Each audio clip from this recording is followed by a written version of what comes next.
Hi everyone, I'm Nicole Forbes with Dennis's 7Ds, and now I have my mic turned on.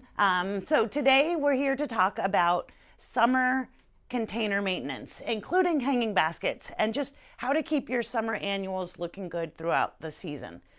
Here in Portland, thank God we are finally into a summer temperature pattern. We are actually going to go into some extreme temperature for at least for this time of year and for I mean, 2 weeks ago, I recall swimming in an atmospheric river. We've had more than 3.5 inches of rain in the month of June, when I think we have an average of 2 inches. And so now finally, on the first day of summer, sun came out to play, and it looks like we're going to be in the 90s the weekend. So goodness gracious, our plants are probably going to have whiplash. And so, I can't blame gardeners if we're also feeling a little bit confused about what to do and how to help our plants transition into this next season. Rainy weather and lack of sunshine and cool conditions are not favorable to the heat-loving summer annuals that we know and love. I mean, here on my table, I have everything from zonal geraniums, gorgeous dahlias. I have a little package of impatiens here, a fuchsia hanging basket, some fancy leaf geraniums, coleus, petunias, potato vine, sweet potato vine. These are summer annuals, and they fast, live their whole season in a single year, and then die in frost. So they are considered heavy feeders because they're using so much energy to kind of have a condensed lifespan. They are also, most of these are fast growing plants, which means that as they grow, you may need to trim and manage them to a certain extent.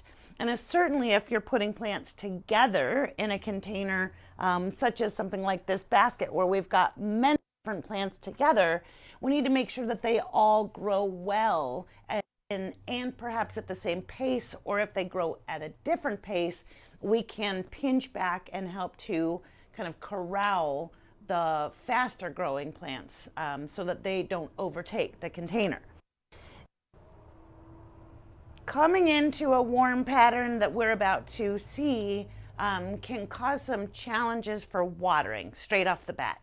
And watering on hanging baskets is usually already one of those issues that is a make or break it for a gardener. Hanging baskets tend to, because they're up in the air and the roots are exposed to the air more, even though they're in a pot, they're exposed to the air.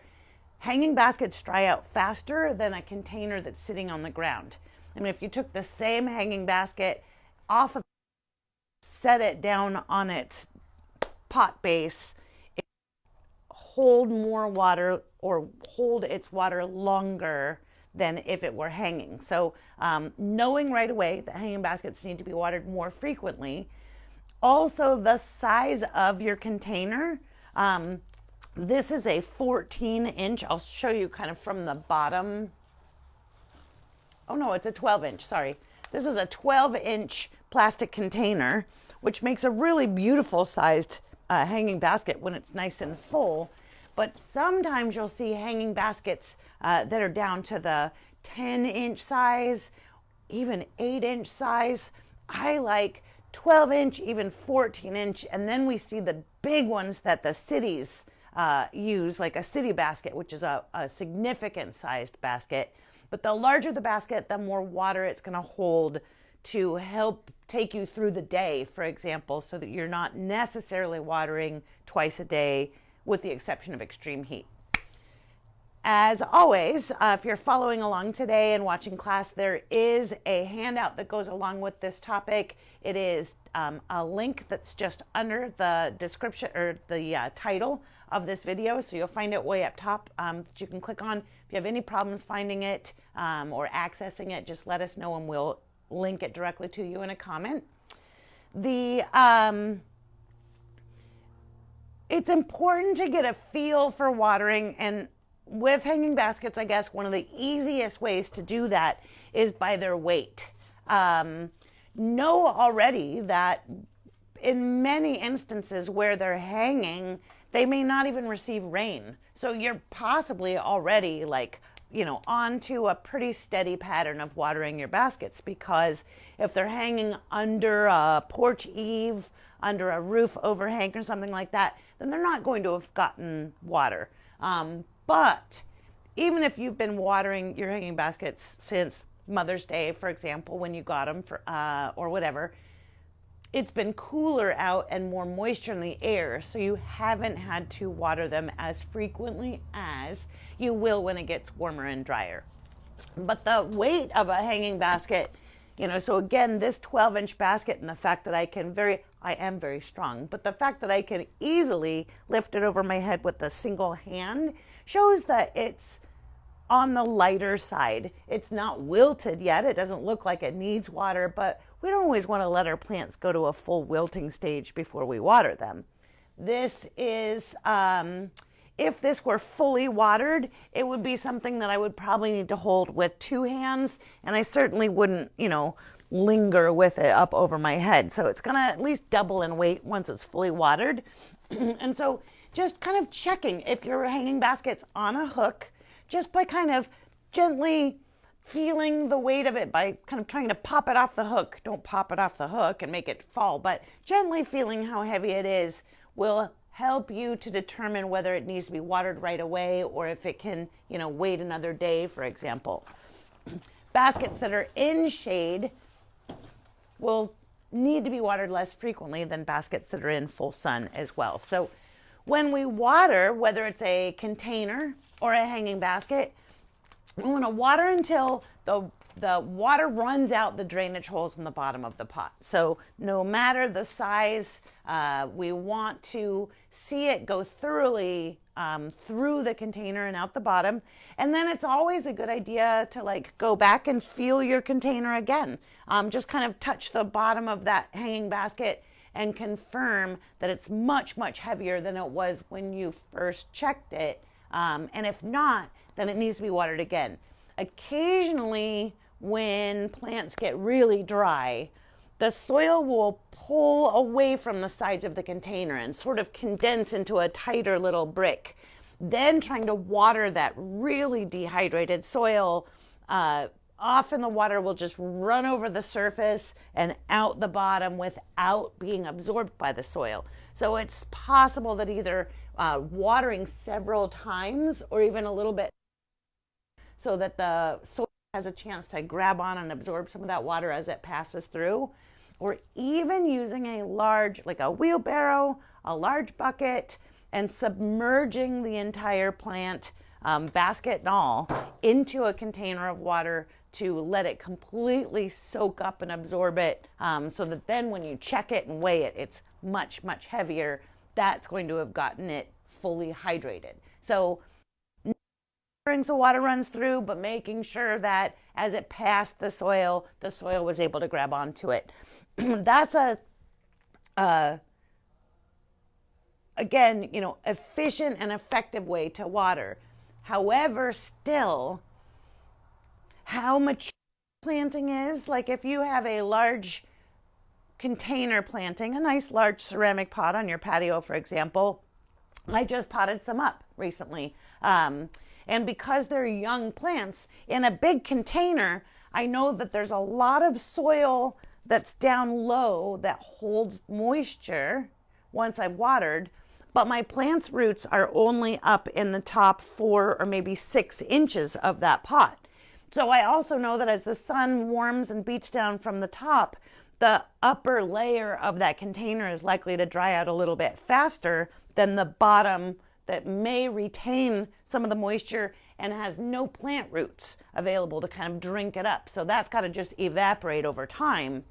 So I may need to water a new planting like shallowly and more individually to get those little plants kind of a drink where their roots are, but not saturate it so heavily that the bottom stays wet all the time. That's going to cause that moisture to kind of slowly wick up and keep our plants too wet.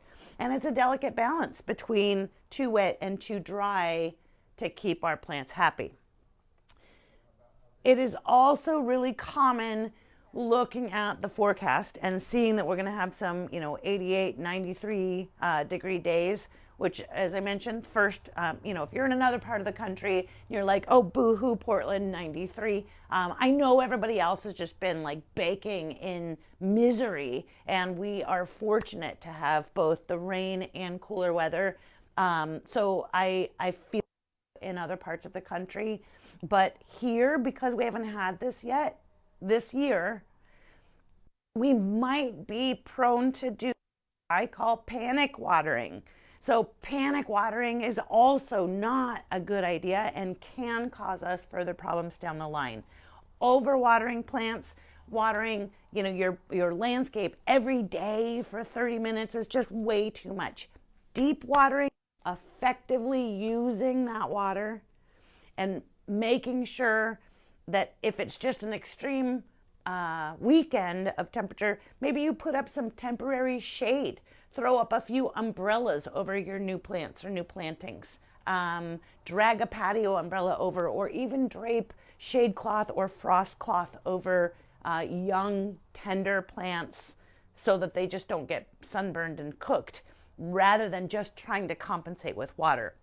I was thinking about that today in the heat, kind of heat awareness and heat protocols that are now something that, organ safety, labor safety is focused on. So we have kind of worker safety protocol for heat. We're told to drink water and protect ourselves from the sun. So it goes perfectly along with how we want our plants to be protected in heat and extreme weather conditions. When you water, ideally it's done in the morning.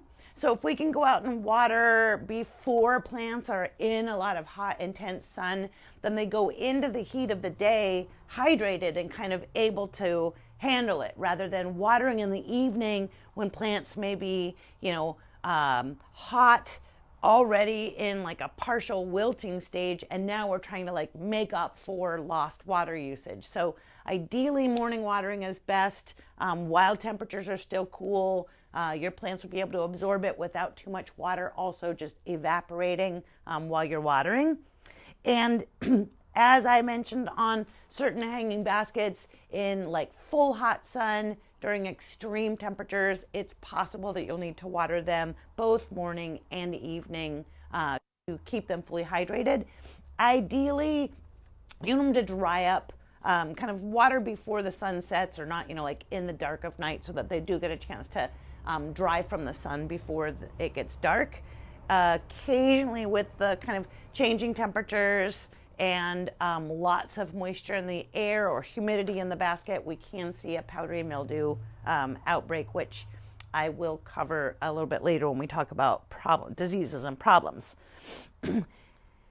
Hand watering is really best. Although like an automatic drip system is dreamy and a really great and efficient way to water, hand watering gets you out there in your garden, observing your plants on a regular basis.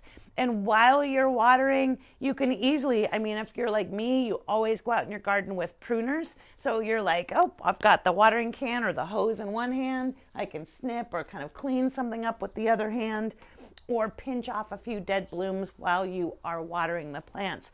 You can also keep a closer eye on plant health and just their status. Instead of having those automatic waterers run on a regular basis and, walking out into your garden before an event or a party or a gathering and realizing that, maybe you have aphids or you've got a lot of cleaning to do because you haven't really been regularly checking on those. And more that kind of daily, weekly maintenance, the less work it is, just like everything else in our lives. Stay on top of it and don't let it pile up, and it won't be that big of a deal. It is Also, so if your hanging basket or your container where it hangs gets sun on one side, a lot of that is hanging on the ends of the porch or the roof eaves, or our pots that sit right at the front entryway. They only ever see sun from one direction because our house is on the other side. So plants in that condition will pretty rapidly grow in response to that light. On one side, they'll be fuller and bloomier and even kind of more angled towards the sun. And on the less sunny side, you'll see less flowers, possibly less growth. So it's a good idea every time you water or every week or two to rotate your containers. And whether that's on a hook that just kind of like free spins, that's great because then you don't get any one side that ends up always facing the shade. But on bigger pots, that means you need to, do a little quarter turn, for example, on big containers so that it grows symmetrically or full and balanced on all sides. If you have very heavy pots, even if you don't intend on like moving them far distances, something like these rolling casters make it extremely easy to rotate or turn them. They have locks. One little wheel here has a lock on it, so you've got to unlock it, turn it, lock it again, and that is something that anybody is able to do without having to call for help once your pot is already up onto these heavy-duty rolling casters. So the casters help you rotate. If you intend on kind of keeping a pot in that environment, and you maybe have planted it that way, like the tall thing is like back and everything else is towards the front, then rotating it doesn't make sense because you don't have the like middle symmetry of a planted container that's more round or to be appreciated all around. So depends again on how you designed it and what your container is made of. Well, what is inside the container, not what your container is made of. So, excuse me. The other than watering, which is so critical. So watering is what can make a plant's like stress level, and stress is what starts to cause more pest problems, lack of bloom or irregular blooming, and kind of the gradual decline of a hanging basket is like source is poor watering or water stress. Second most important thing for annuals, and as I mentioned, they are known to be heavy feeders, fast growing and all, is that we give them a regular source of nutrition. So fertilizing. The potting soil is only going to have so much fertilizer in it to begin with. It has, like most potting soil, has a basic starter nutrient package just to get plants kind of adjusted and off to a good start, expecting that nutrition will be added throughout the growing season as the plant uses up what it has. It's just like, our kitchens can only hold so much food in them. And as we eat the contents of our cupboards, we need to fill them up again so that we have nutrition. So it's the same with our containers, plantings, and hanging baskets. A hanging basket, such as the fuchsia here or our little million bells, calibrachoas, the first thing that you can do is put a time release or a slow release type of fertilizer into the hanging baskets. It's common that when you buy them from the garden center, like I said, they don't have that like long-term food in them.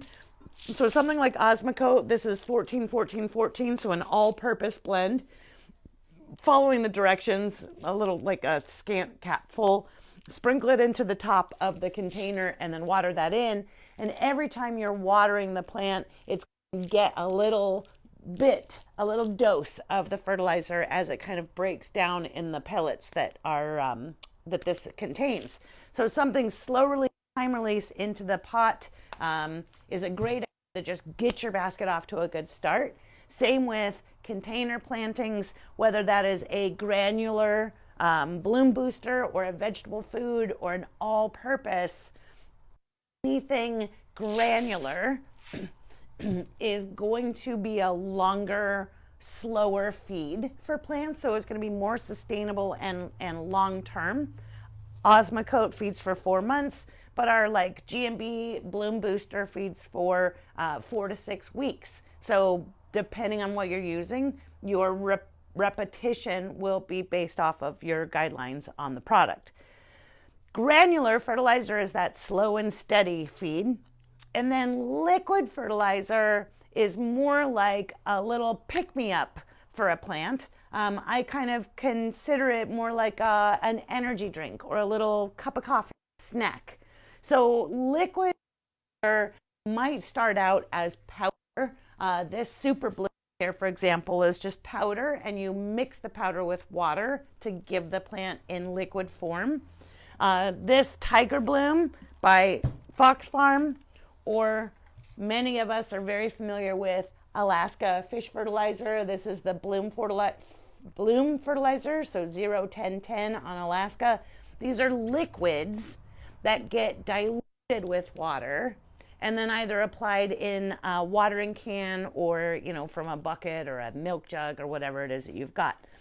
So liquid fertilizer has water-soluble nutrients in it. And water soluble means that there's nothing that's going to stay behind once the plant has been fertilized. Nothing that repeats the feeding. It's like getting takeout, basically, So you got nothing left in the cupboards after you've eaten that meal if all you do is get takeout. Wow, that's a good analogy too. So we can use both, but we can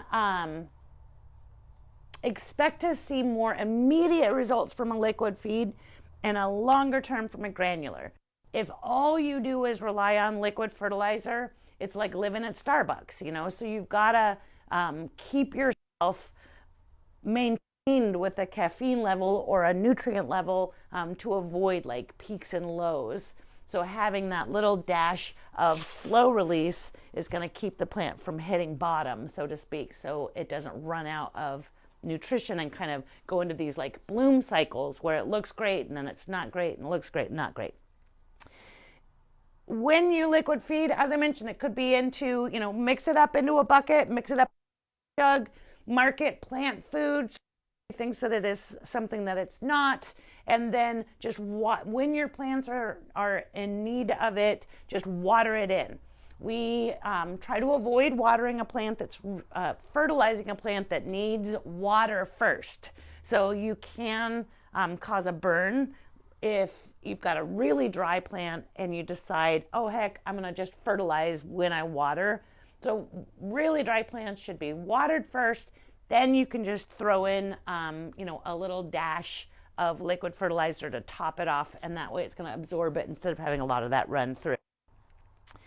To support strong flowering, typically when you use a fertilizer blend, you'll see numbers. The 3 numbers are nitrogen, phosphorus, and potassium. Phosphorus is the middle number, and phosphorus early role in plant physiology is to promote root development.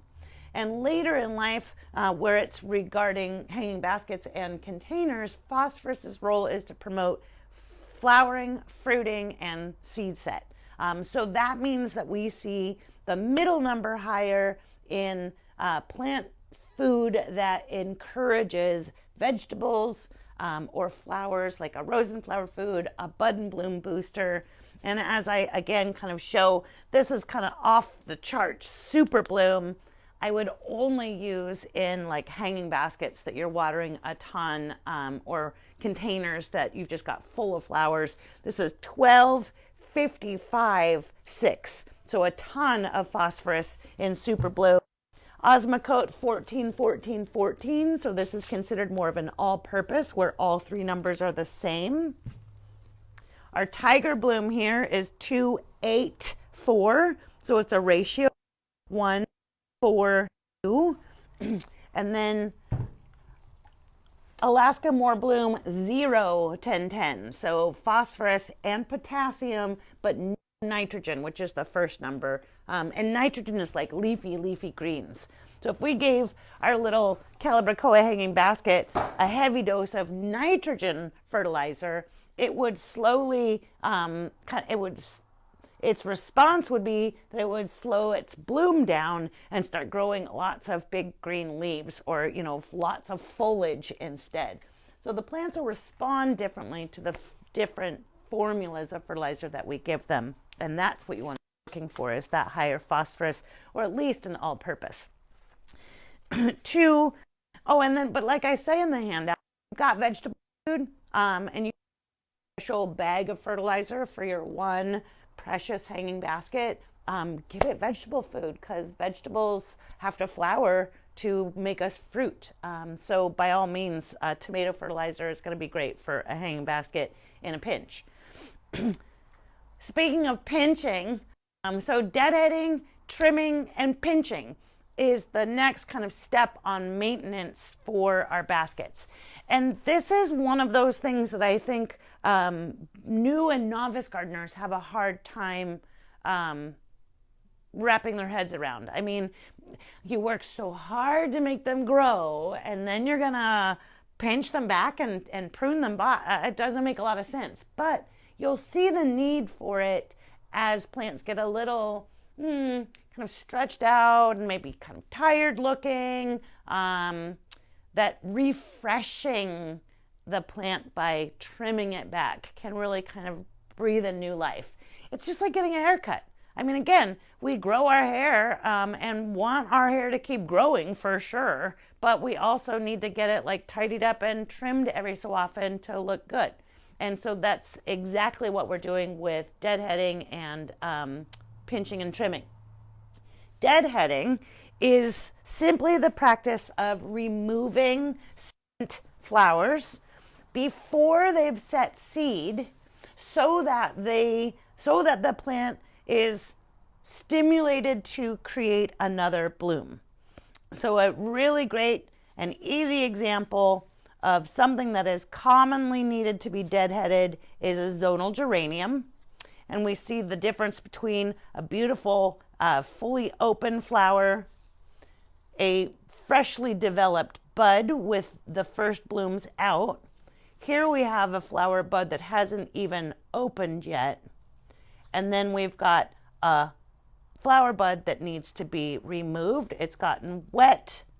And although there are still some potential flowers at the base of this stem, I'm not going to be greedy because I have a lot of other flowers on this plant. So it's best to remove this one because it just doesn't look great. And we're not going to just pull it off the top. We wouldn't want to leave just a headless stem like this in the basket. Nothing will ever happen to that headless stem. So we want to go all the way down, follow the stem all the way down and in towards the base of the plant where it touches, like it meets the next part of the plant. Usually it snaps right off. So I do a lot of my trimming and deadheading just by hand. There's not necessarily a need for a lot of special scissors or trimmers or equipment, but while we're in the basket, we'll clean up some of these leaves that are like way inside the plant as well. So you might as well just clean up a little. Anything that's kind of dead will start to decay and die back just a little bit at a time. And sometimes decaying plant matter can lead to disease. So we'll just clean it up a bit. Tidy. Now the geranium, I have this last flower on top. Let me see where it's connected. This guy here still looks pretty good from like the side, but it is starting to get some dried flowers into the center. So on this here, we can do a fancy little move where you just remove the top kind of spent blooms and leave the center so that it's got as much color as possible. Now, if I were gonna deadhead, I would be like, you're done anyways. Again, we have all this still coming. But if you're having a party and every flower counts, then you can leave it on and just clean up at least the parts that are kind of brown and crispy. The rest of this basket, I've got gorgeous lobelia, which right now lobelia looks fine, but maybe late in the summer lobelia gets a little bit hot and starts to get brown and long, and maybe it dried out once or twice. Something like lobelia, you could really, if it's long and lanky, just grab it up and snip it at maybe half the length. And that way, again, with some fertilizer and a little bit better watering practices, if you've got another 6 weeks or so of growing, that lobelia is going to flush back out and be rejuvenated. So it'll look much better than leaving that long, kind of brown and raggedy looking part of the plant. Other than lobelia, this cheery little flower here, the yellow, and then I've got it on the other side in orange. This is a version of trailing petunia that is called a calibrachoa. This is also known as million bells, and this is one of the wonders of newer plant breeding. Million bells, as I showed here in my other hanging basket, is one of the self-cleaning annuals, which means that as the flowers fade, so here we can see a flower that is done blooming, and it's kind of crumpled up, the little petals have crumpled up, and we can see it on its long stem. In a matter of time, that will actually, the stem will dry up, and this whole little, oh, look what I did. This whole little flower will just fall off. So that's what it means to be self-cleaning, is that the dead flowers just fall off on their own instead of us having to pick them off. So we've got the calibrachoa here showing us its wonderful self-cleaning nature. And then the last flower, last type of flower in this combo hanging basket, zonal geraniums, trailing lobelia, 2 different types of million bells. Here we have the last flower, which is a verbena. So we've got a type of trailing verbena, and verbena is another that needs to be deadheaded on a regular basis. The important thing on verbena is learning how to identify a spent flower, how to tell an old flower from a new flower. So here we have a perfect, in its prime, verbena flower. Here we have a verbena flower that is beginning to, well, I picked it off because it's done. So of course we still see a few good looking petals. We can see some dried petals, but occasionally we see no petals at all. And if you look at your hanging basket, sometimes this is what you'll see. And this is definitely, the elongated bud shows us that this is done blooming and is time to be removed.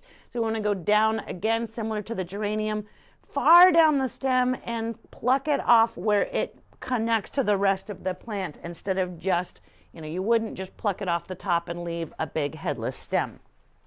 So the last one to tell the difference is, where did I put it? This is a brand new verbena bud. So here we again have that flower, perfect flower, this little bud, which isn't elongated. We don't see any kind of dried up petals on it either. We don't want to pick this one off because this one hasn't bloomed yet. So it's important to know what the developing flowers look like, what an old flower looks like, and even what seeds look like on your flowers, so that you have a better chance of removing them when they need to be removed, but not accidentally picking off a flower that you didn't want to remove.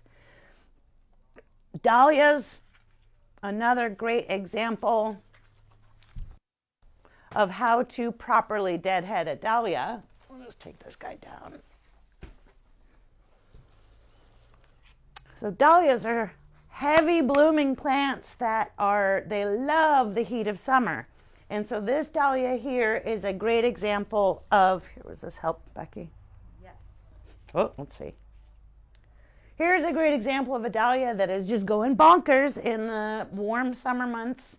We've got beautiful flowers in their prime. We've got several flower buds that will be blooming here within the next couple of days. We have some that's here, we've got in its prime, but we also do see some flowers that are beginning to shatter. So kind of starting to look a little worse for wear on the buds or on the petals, for example. But again, it's right next to a brand new one.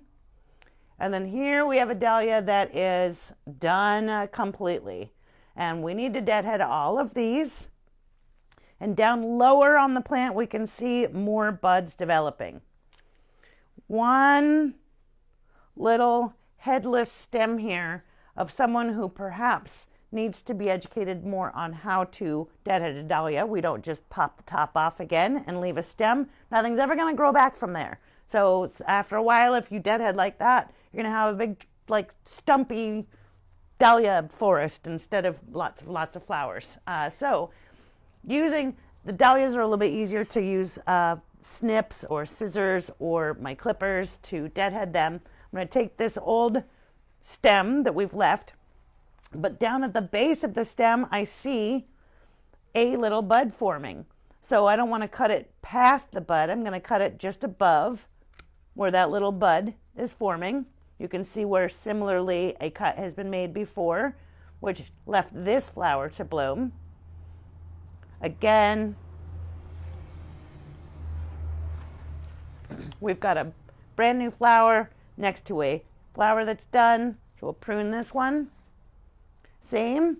This one is the completely finished, almost looks like a little pine cone now. And at its base is another couple of flower buds. So we'll cut just above that. There's a broken one. Damage. Prune that. And now, while we're looking at this dahlia, we'll also, just like our hanging basket, we're going to clean up some leaves on the inside. And I will tell you one thing when it comes to pest control on dahlias: slugs love dahlias. So if you love dahlias, then get your slug control out and make sure that you protect them, because it just takes like a day or two and you'll see damage from slugs that have been loving this wet, rainy weather.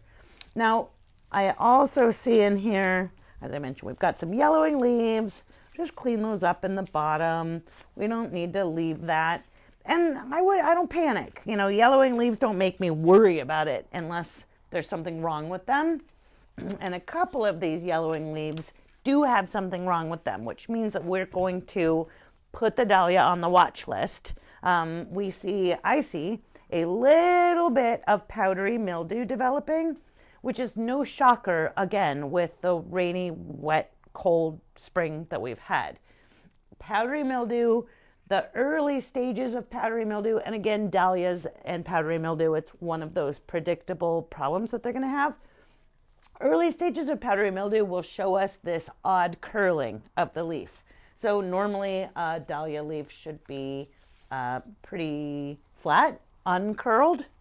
This is a larger, older leaf, so it was down towards the base. And once it got a little bit affected by mildew, it started to do this curl. Here's another one that's clearly curled. And I took this from the very, very bottom of the plant. If you look at both of these leaves, and it may or may not show up very well on camera, but you can see kind of a whitish, grayish, dusty looking surface on the leaf. And that dusty looking surface is a mildew called powdery mildew. So it's very common in kind of times of humid weather. Certainly when we have warm days and cool nights, that is when we see mildew really kind of come to a head or become a real issue. Pruning off or just removing some of the worst and most affected leaves, and hopefully letting seeing the weather conditions improve. It's a good way to just avoid mildew in the first place. Knowing those certain plants are prone to mildew, as I mentioned, on the watch list is the dahlia. If mildew continues and we see it kind of work its way up further up the plant, I'm going to hit it with a fungicide spray, which could be neem oil, which is an easy one. While you've got minor issues, you can use neem. If it goes into a full-blown mildew infestation, then something a little bit more severe would be better. So either a copper spray or insecticidal soap's actually got some use on mildew, or infuse, or like a systemic insect or a fungicide will be great. Here again, another dahlia. We can see that spent flower. So sometimes the blooms get this kind of pointy tip shape. And then the flower buds, the new flower buds, are always this like rounded button look. So dark leafed dahlia here, showing us some of the different foliage colors versus the green leafed one that we were just looking at. Calibrachoas, the million bells, and their self-cleaning nature.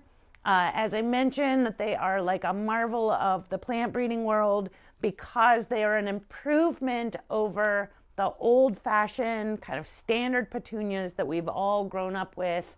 My grandma loved petunias. We would plant petunias, and we would have to help her maintain her petunias and clean them, and they need regular deadheading.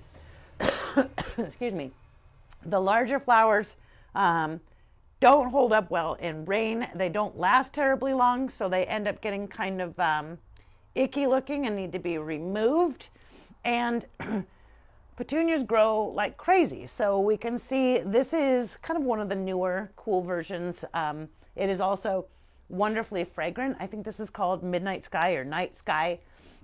And when we look at the petunia kind of as a whole, again, it's important to learn what the whole flower looks like, what a soon to be fresh flower, so that's a developing flower, and the buds look like, as opposed to what, well, clearly we've got a ragged bloom here, so this one is falling apart as I touch it. So we've got a damaged blossom that we're going to pinch all the way back to the stem here. So all the way back, and just with your fingernail, it's easy to remove them.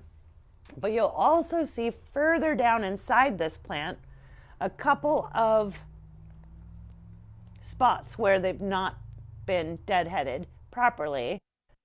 And that's further down where you have this, there's no petals left, but we have this little, I don't know, it kind of looks like a hat collar, or maybe even like a green flower, is this little appearance here.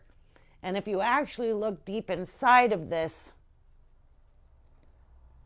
if it gets a little bit beyond this point, especially, we have the seed head of the petunia starting to develop right here in the center. We want to try to pull them off before they develop the seed head. That takes extra energy away from the plant in its ability to focus on flowering. So then it starts to really try to support that seed growth instead of blooms. So keeping petunias deadheaded is one of those things that, you're going to go out and do it once a week at least. It's not bad to do, every couple of days. If you're just out and doing it, you can catch the last couple of flowers as they've expired and just quickly get it done. But as I did mention, it makes your fingers really sticky, and so the longer you spend deadheading, the stickier you get, both your scissors, your fingers, your gloves. But alcohol or hand sanitizer both work really well to get stickiness off right away. And so something right now, have an abundance of hand sanitizer everywhere, so use that for deadheading on the petunias. And then pinching, which, you just saw me pinching back the heads of the petunias. So pinching, that's all it really means, is that you use your fingers and you just remove the plant with your fingers. Mostly we're talking about soft, it's not woody, it's pretty flexible, easy to trim out or snip out with your hands, and you don't have to go to like blades and knives and everything. But you could do all of this trimming with pruners or scissors or, garden shears or something like that as well. When we talk about pinching things back, and we aren't necessarily meaning deadheading or removing flowers, we mean to take a plant that is possibly either outgrowing its community, outgrowing its neighbor plants, a plant that's gotten kind of really tall, like this fancy leafed geranium, or these coleus are good examples of plants that appreciate pinching, and your container might appreciate having them pinched too, because maybe they're growing bigger than everything else. When you pinch on coleus, for example, or most plants, or trim, you're going to make them bushier and fuller by removing some of the top growth and allowing the growth that's further down on the plant to kind of resume or have more energy. So we can kind of see the way that this coleus grows. We have sets of leaves, stem, another set of leaves, and then stem, set of leaves, stem, etc. So when you trim or pinch, you're going to do it just above a set of leaves. And on coleus, again, we've got a very soft stem, so it's easily done with your fingers. If we pinch this back similarly on all of the main stems, actually I'll take this one down shorter. I'll do this one to here. Go there and there. So now we've made this plant quite a bit shorter, topped all of the little arms of it, which means that it's going to branch out at each section and grow fuller and bushier on each stem instead of having a single top. Now this is going to be a fuller plant, and the portions that are lower down are going to fill out and be able to grow. In addition, you could take the pieces that you have pinched. So coleus roots and propagates very easily. So you could take little pinched pieces like these tops and drop them down into a vase of water or tiny glasses and allow them to root. Now they're going to root from the leaf joints themselves. So on something like this, I could trim it off a little bit more, put it in water, and the roots are going to come out from where the leaves are attached. So we could also prune those two leaves off so that they don't end up underwater, because you'll want that node there underwater. Same here, if we were going to root this, just pinch off all of those guys, drop that down into water, and we'll have roots come out from that node there, the kind of mark that you see on the stem. By the way, coleus have like square stems. I don't know if you can, again, appreciate that in the camera, but when I roll it in my fingers, it's like square. So funny as you're working with them, that's just one of those things. Related to mint? You know, they've got to be in the mint family. That's a good question. When you see them flower, they have a minty looking flower to them, but no smell. Coleus do make a great house plant though. So again, if you pinch and root some of those cuttings, you can end up growing them into the house. This guy is another perfect example of, you know, one that's grown tall, kind of skinny and lanky. I mean, maybe you want that in your container, but if I had like a low and then I have this really tall guy, it needs to be kind of fuller into the center, in my opinion. So I would pinch this one back. We could pinch it back by almost half. Coleus isn't going to have, it has no pruning rules. So taking that there and about here, now we've got a plant that's going to end up filling out towards the bottom instead of being so empty down here. And these really great pieces that we can root on and grow somewhere else. So fun with pinching. And also fast growing vines need to be corralled and kind of trimmed or maintained. Our sweet potato vine, most of us know this is a rambunctious grower. Once it gets hot, sweet potato vines can like almost grow like right before your eyes, and they may end up on the ground. If you've got a nice container that sits on the deck or something and sweet potato vine is in it, before you know it, it may be piling around the base of the container on the ground. go ahead and trim it back. It's going to keep growing throughout the season.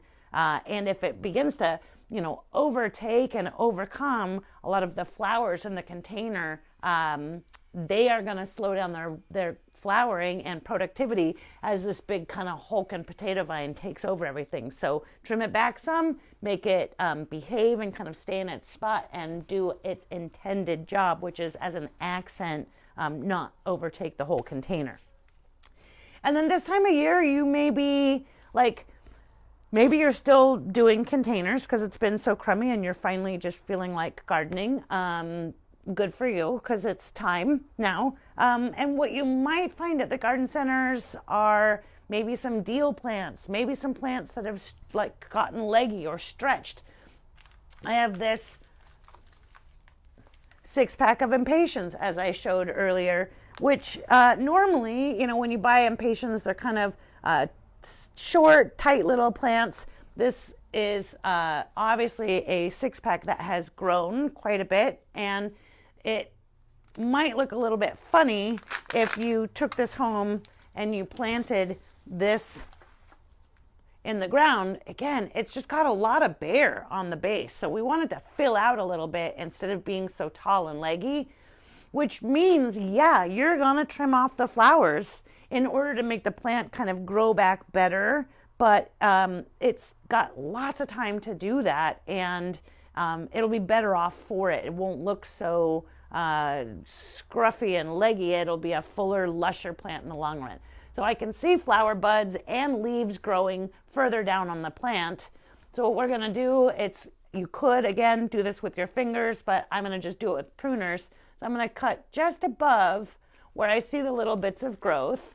Here, I think I'll do here, here. That one's gotta go way down. Okay, now this little, might be a bargain that I just scored. I've got some impatiens now to put into the ground, and once I plant this, I even still have some flower buds on it. But putting this in versus what it originally looked like is going to give us a more compact, kind of rebounding plant that's not so already so kind of floppy and imbalanced and leggy. And this will be fuller at the base once we give it a couple of weeks to just rebound. So you can pinch back kind of old annuals to give them new life. And sometimes even by mid-season, everything looks a little rough and needs to be refreshed in that same way. Same with our fancy leaf geranium, anywhere at the intersection of a leaf. So we've got a long stem here, lots of leaves, but close, like further in where the leaf joins the stem, we also see younger, newer growth. And that is what we want to stimulate by trimming this plant back some. And we'll clean it up again at the same time. But here, it may have been in, maybe it didn't have enough light. Maybe it was up with another plant kind of against it back here. So it's grown kind of bare, little nene on the back side.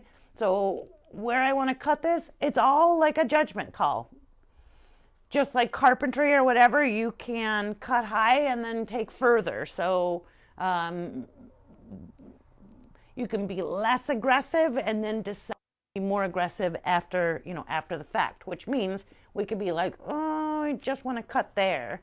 No, that didn't really do the job. So now I'm going to be more aggressive, but taking it kind of bit by bit. If I'm timid, I can go to the next level. Still didn't really do anything. Next level, looking better. And because the top leaf is just kind of goofy, hanging here at the top. Also, fingers aren't going to do it, so we'll trim that one off. And now this little leaf here is going to kind of become that top new leaf. But all of the areas of lower growth will start to fill out and make this plant look more lush at the base as opposed to it being kind of tall and top heavy. Now, Deadheading. Proper deadheading. Observe your plants. Okay, trimming. Long and leggy. Oh, slightly crispy plants. Okay, so if we go through this weekend and we don't water enough, or we are gone and our plants end up getting a little bit on the damaged side, it's possible. So if you've got some serious plant damage on hanging baskets or containers, really cutting the entire thing back is the best way to help revive them. I brought one in that shows some dry brown damage here. Make a little stage. One side of the plant looks pretty darn good. Oops, the other side clearly maybe got fried by the sun. And so in order to this plant revive, we're going to give it more of a severe haircut than light deadhead or light pinching. And that means I'm not going to be as focused on where I make the cuts. I'm just going to start getting anything that looks bare and out right away.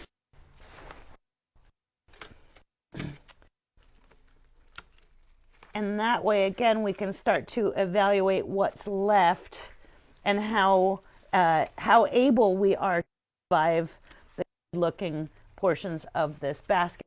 So long stuff here. I'm going to take the longest portions and just like lift them up, trim off the bottom.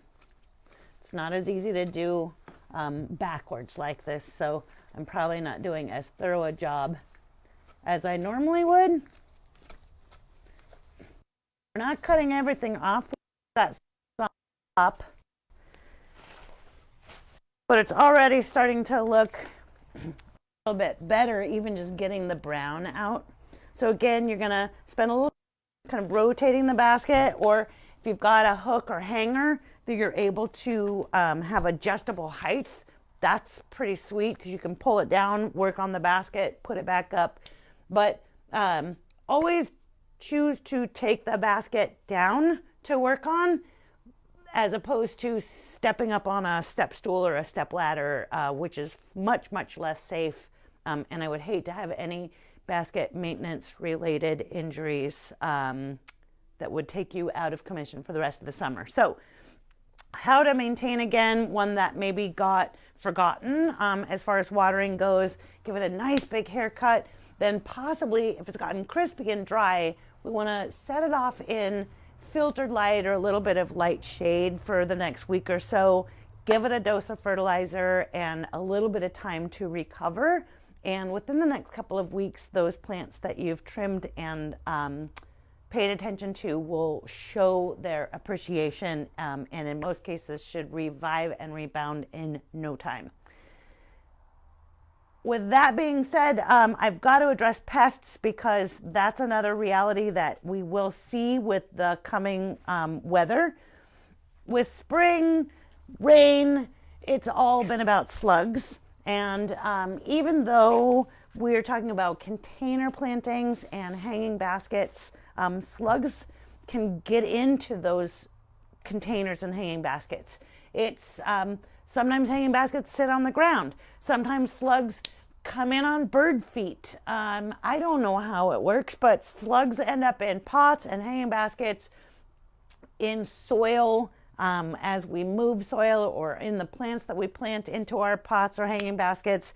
And so it's always a good idea to assume you're going to have some slugs in the first place, especially if you're in Oregon, and use a bait that is safe, like Sluggo or Slug Magic. Both of these are pelletized. They're pretty waterproof. I reapply them about every 3 weeks. And in a pot or a hanging basket, you're just going to put a couple of pinches of this. Just spread it around or put it around the edges of the container. If you use it too heavily, too concentrated and spread on the soil, it's going to mildew, kind of a fine gray mold that isn't bad, but it's just not very attractive, and then you've wasted some slug bait anyways. So make sure slug bait is on the list. And then a little bit later in the season, we're going to start seeing possibly two other very common pests for hanging baskets. And one is aphids, and the other are caterpillars. Now, aphids are easy. They can be smushed. You can use just strong stream of water to spray them off. Usually you see aphids. They don't hide. They're not sneaky. And they're out at the tips often, like the new growth and the ends of plants. So they're very easy to spot. Aphids are usually in large quantities. And so again, they kind of freak us out because of they're just like covering the plant. But most insecticide sprays treat aphids. And also, so many beneficials eat aphids. Ladybugs are top of the list. Most of us know ladybugs eat aphids. So you could also release a batch of ladybugs out into your garden and have them take care of a big aphid infestation. The more concerning pest that we see, especially on hanging baskets and container annuals, tends to be something called the budworm. Sometimes it's called a geranium budworm or petunia budworm, but collectively, this is a caterpillar that prefers to eat the flowers of geraniums or pelargoniums, calibrachoa, nicotiana, and petunias. So it's they've got a specific taste, but the taste encompasses a pretty wide category of plants that we use in containers and hanging baskets. Petunias, nicotiana, and geraniums are, huge. They're in almost every planting. And this little caterpillar is delivered onto the plant via a small kind of tannish brown moth. So a little moth flies on. As it lands, an egg, then it hatches into a caterpillar, and then the caterpillar begins to devour the flowers of your prized display. It's very difficult to spot them at first because caterpillars feed at night. They are sneaky and kind of hide on the undersides of plant stems and leaves and kind of try to just eat the edges, and then as soon as they can, they go inside a flower bud. And when they're inside the flower bud, then they just eat all the petals and then move on. So the caterpillar tends to turn the color of the plant that it's eating or the flowers that it has eaten. And they can start very, very small and end up growing fairly good sized. If your plants are budding but stop blooming, so you have flower buds but they never progress to actually giving you colorful flowers. If you see like petunias, for example, with a real raggedy bloom, you'll see it just look kind of almost like this is a perfect example. So it just gets totally destroyed. If your petunia flowers look like this, chances are good that you've got budworm. It's a little early in the season yet to see the budworms. We typically see it begin in early July. And so when you anticipate having that problem, if you've had it in the past, chances are good that they've kind of found your garden. You will have it again. We suggest beginning a spray program in early July to stay on top of it. There are two products that can be used. Both are pet and wildlife safe. Again, not if you're a caterpillar, but other than that, quite safe. One is BT, which is a bacteria, Bacillus thuringiensis. This controls worms and caterpillars, can be used on fruits and vegetables, and safe for organic gardening. This is Captain Jack's Dead Bug, which is active ingredient on this is spinosad.